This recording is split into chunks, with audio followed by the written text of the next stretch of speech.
light workers. All right, so we're back to our series of the psychic clairs. There are 6 of them. All right, we already went through clairaudience, clairvoyance, clairsentience. We are on the 4th. We are calling it clairaroma. Okay, aroma. What do you feel like that is? The psychic smell. Smelling things that actually aren't in the room. Like when you smell something and you're like, where is that coming from? This isn't in the room. Like people say that they smell their grandmother's perfume. I have done that. I used to smell my Nana's perfume. She always wore white shoulders from Estee Lauder, white shoulders. And I would smell it after she died, and it was amazing.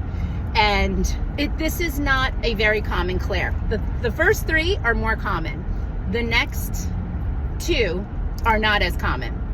And then the last one is pretty common if you do have any sort of intuition abilities, like anything that you're working on. Okay, 111 on the timer. Validation. Okay, so psychic smell, the clairaroma. One time I smelled eggs being cooked in my bedroom. And I said to my wife at the time, I smell eggs.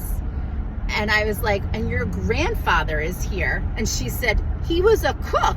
He used to cook breakfast for everybody every day in, like, you know, his job at the college or whatever he did. I forget.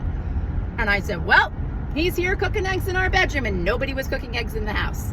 So that is clairaroma. Smelling what's not in the room. People could say, like, I smell cigar smoke. And when this comes up, when you're giving messages or readings or meditations or sessions or anything like that, follow those things. Why do I smell this? Always tell everyone that you're trying to help exactly what you're getting. Because even if it sounds really weird, even if it's like, this is totally crazy, but this is what they're showing me, say it, and they're going to say, you're spot on. Because every time you're trying to not say something because you're like, they're not going to resonate with this, you have to say it because they will. Okay? Clairaroma. Do you have clairaroma? Tell me in the comments. Do you have any of the psychic clairs? We've gone through clairsentience, clairvoyance, clairaudience. Now we're adding clairaroma. That's number 4. We're going to do number 5 next. Enjoy these videos. I love you. Mwah. Bye.